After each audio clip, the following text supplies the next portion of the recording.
Today, I'll be talking about the shocking reality of a career in sales, my decade-long journey in the profession and what I've learned from it, and what you should consider if you're looking to break into sales. Welcome back to another episode of Winning Streaks. Super excited for this one for a lot of reasons. The first being that with the turn of a new year, I had to really sit down and ask myself, what I wanted this podcast to be. I've always loved learning from a broad variety of people across various, industries, backgrounds, etc. I've interviewed people in the fields of health, personal finance, athletes, entrepreneurs, coaches, influencers, all spread out across different industries. But really, when I got down to it and when I thought about it more, I partly started this podcast for selfish reasons, really just to have an excuse to talk to people that I otherwise wouldn't have the opportunity to talk to. But when I sort of cut that down even more, I realized that the main reason I started this podcast was so that I could learn how to get a winning edge in my sales career, so that I could show up day in and day out, perform at my best consistently, and continue to be a top performer. And really, my favorite conversations on the show have been those that follow that theme, with people who've had a background in sales and or entrepreneurship. And all the feedback that I've gotten on the show, or most of the feedback that I've gotten on the show, has really been positive around those specific topics. So wanted to continue exploring that. And while I will be interviewing people from all sorts of backgrounds from time to time, my primary focus going forward is going to be to create the content specifically geared towards ambitious salespeople and entrepreneurs. It's not the tactics that I like chatting about as much. There are other podcasts like 30 Minutes to President's Club, which, by the way, phenomenal, tactical sales podcasts out there. That's not really the thing that I like to talk about. I like exploring the other side of sales, all the things that happen behind the scenes, the work ethic, the habits and routines, the mindset that helps the top 1% perform at that level, the secrets that help them be at the top of their game. Going forward, again, this podcast is going to be for ambitious salespeople and entrepreneurs. So that's why I decided to do this episode. It'll help you get a better understanding of what the show will be like going forward. And, maybe it'll help you make an exciting career transition. Sales has been a gratifying profession for me in a lot of ways, but it's certainly not all sunshine and rainbows. I've been in the profession since I was 11 years old. I used to do door-to-door sales, snow shoveling. I remember I was a kid. I wanted a way to make money. We were struggling at that time, and I just wanted to help out around the house as much as I could. So I asked my parents if I could go and knock on doors, and they actually said no. They didn't want me sort of out of their sight. I was only allowed to shovel our driveway. But one day I just said, screw it, I'm going to do it anyway. So I went, knocked on doors. I don't think I actually got something until I hit my fifth door, and I was very close to giving up, but hit my fifth door. It was really the first time I made money sort of on my own. It was a $20 bill, a crisp $20 bill, and bringing that back home. I actually did a couple more doors before I went back home. I think I ended up bringing home $60 that first day, but I remember going home with that $60 in hand, showing it to my mom, sort of getting the nod of approval, them being like, wow, he actually did it. And, he's got money in hand, and lots of it too. So, for that time and for my age and for what I was doing. So I caught the bug right then and there. So started with a snow shoveling business at 11 years old, did that till I was about 13, 14, did a year in retail sales at Nordstrom, did 4 years in banking sales at TD, selling financial services products, and now almost 4 years in SaaS sales, currently an account executive at Salesforce. So for anyone who doesn't know, SaaS is software as a service. So been an account executive at Salesforce for about a year and a half now, but worked in a number of sales roles at Salesforce over the past 4 years, mainly working with small businesses over the past year, but now more and more companies in the growth stage of their development. So that's sort of a little bit of background on my sales career. But what I'm going to do today is cover 3 cons and 3 pros that are going to give you sort of a really vivid reality of what a career in sales looks like, what it could look like for you if you step into the profession.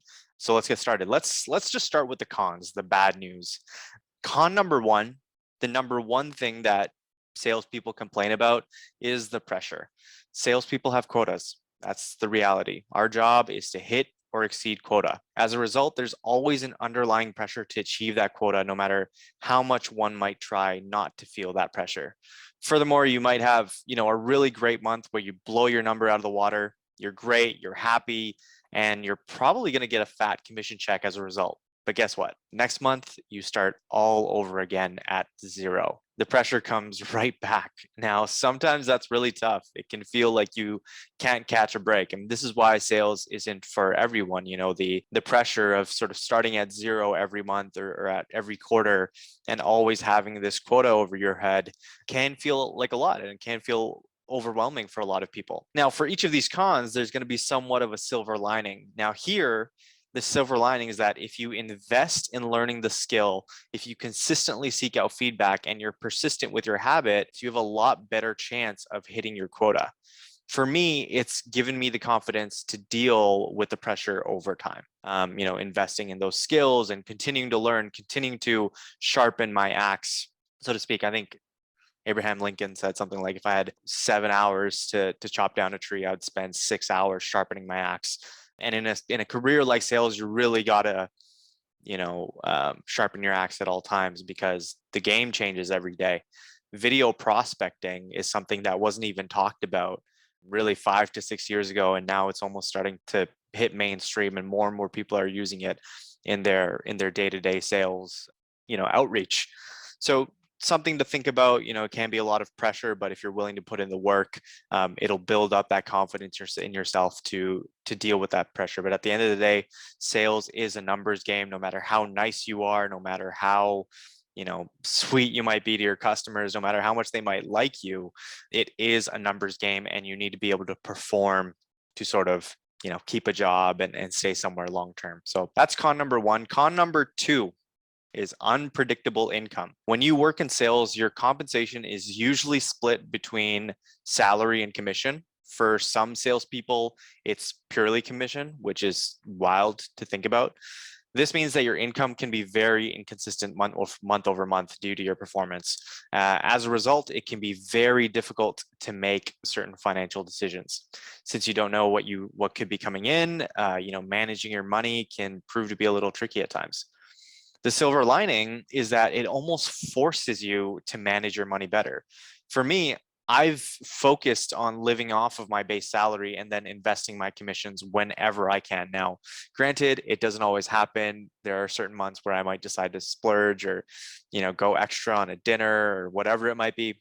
But I would say for the most part, I try to almost look at my commissions as gravy on top. It's just an additional bonus that should go directly towards my investments or myself, personal development. So that's something to think about.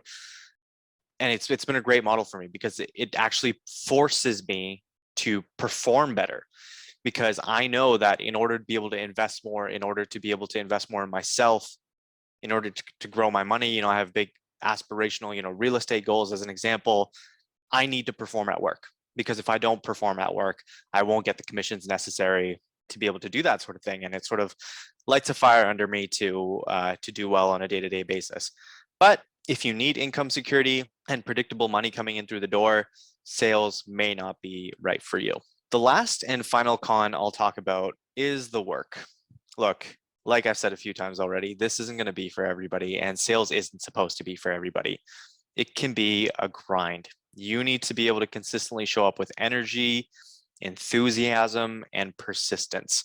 When I first, started in sales at my current company at Salesforce, there were days where I was making 60, 80, 100 calls, and that's a grind. You're calling all day, you're emailing all day, you're talking to customers all day. It can certainly add up over time. And there was a point where I got burnt out, and I had to really start taking care of my body, start taking care of my mind, start taking care of my energy, start taking care of my time, to make sure that I wasn't going to burn out on a regular basis. This is why I've started a mindfulness practice. This is why, I try to go to the gym as much as I can. I go for walks regularly, is so that I can better guard my energy, better take care of myself, because when I take care of my mental health and physical health, I perform better at work.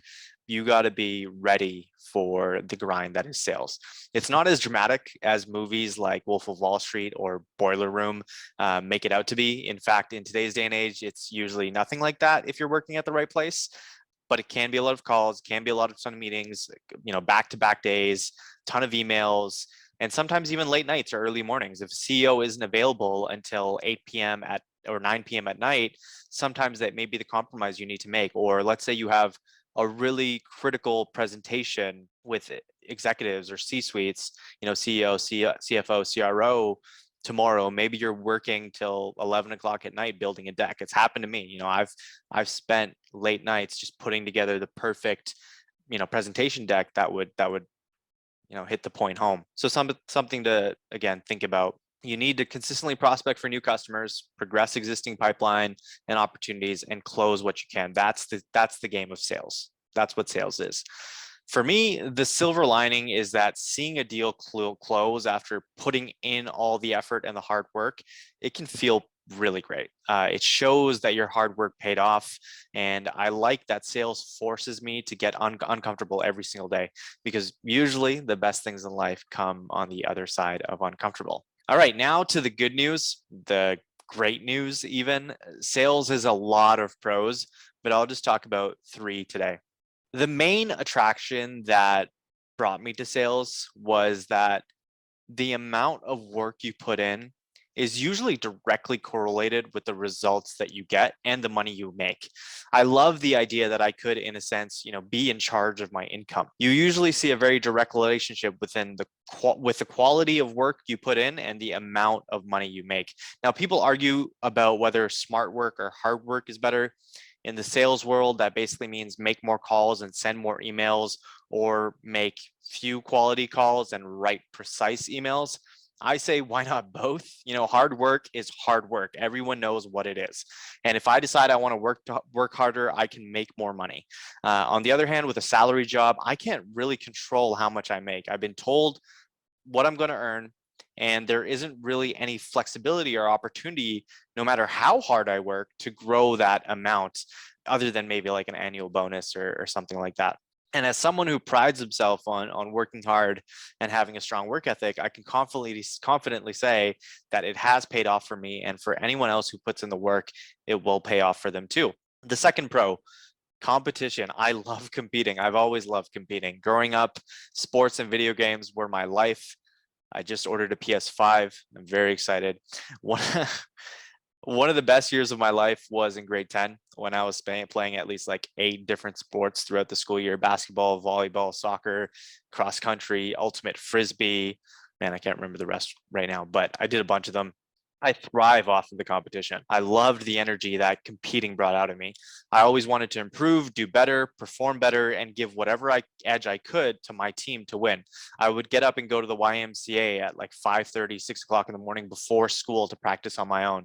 I enrolled in a week-long, volleyball camp to try and give my team an edge. I loved competing, and even more so, I loved the thrill of winning. Hence why this podcast is called Winning Streaks. I mean, it's really the crux of what this podcast is all about. I love the thrill of winning, and now I brought that into sales and business. So if you come from a competitive background, sales is certainly a great place to be. Now, last but certainly not least, the third pro is entrepreneurship. If you're not ready to be an entrepreneur, but you have an entrepreneurial bug, sales is the perfect profession for you, because one, I genuinely think that sales is the most important skill for any entrepreneur. Sales is the lifeblood of any business. No matter what business you're talking to, unless you're making money, you're not a successful business. And so, I think that's a skill that everyone should practice if they want to get into business. What being in sales allows me to do is, one, own my own book of business, right? All of my clients, I am fully accountable for the clients that I have, the clients that I prospect, the customers that I bring into the company. I have full accountability. And that's the great thing about sales is you're very accountable and autonomous usually with what you do. So I can decide my strategy. I can decide how I want to experiment when I reach out to these clients. I can experiment with how I might, choose to close them, or so on and so forth. It really feels like I'm learning the ins and outs of, earning money for a business without having all the liability or the risk that might come along with, being an entrepreneur and starting your own business. I get to learn all this stuff at a company with lots of learning materials, lots of resources, really everything I need to succeed in the role. But at the end of the day, it's up to me. It's in my control to manage my territory, manage again my book of business, manage the clients that I reach out to, so on and so forth. So if you eventually want to take the entrepreneurial leap, but you're not quite there yet, sales is the perfect job for you. So again, in summary, there's a lot of pros and cons of sales, but if there were three cons that I would highlight, one would be that there's, constantly pressure and a quota over your head. Number two, it's unpredictable income. And number three, sales can be a grind. So if you're not ready for those three things, then, I would suggest you don't take a career in sales. However, if you thrive off of working hard and getting money in return for it, if you love competition, and if one day you'd like to be an entrepreneur or you see yourself as an entrepreneur, then sales would be the profession for you. And again, I can say with confidence that sales has done so much for me in my life. I honestly can't imagine going back to a cubicle job. I used to do internships at different companies, and I remember what it's like working at a cubicle, and I don't think I could ever do that again after getting a taste of sales. So hopefully this helped you understand, if a career in sales would be good for you, what the reality of a career in sales looks like. And if you want any additional advice or you have any more questions, feel free to reach out to me, Tanvir Mustafa, on LinkedIn. Thank you so much again for checking out another episode of Winning Streaks. If you enjoyed this one, it would mean a lot to me if you could head over to Apple Podcasts and leave me a 5-star review. And if you think this episode would be helpful to anyone at all, just send this and share it with them so that we can spread the good word of Winning Streaks with the rest of the world. Appreciate you all, and hope to see you again on the next episode of Winning Streaks.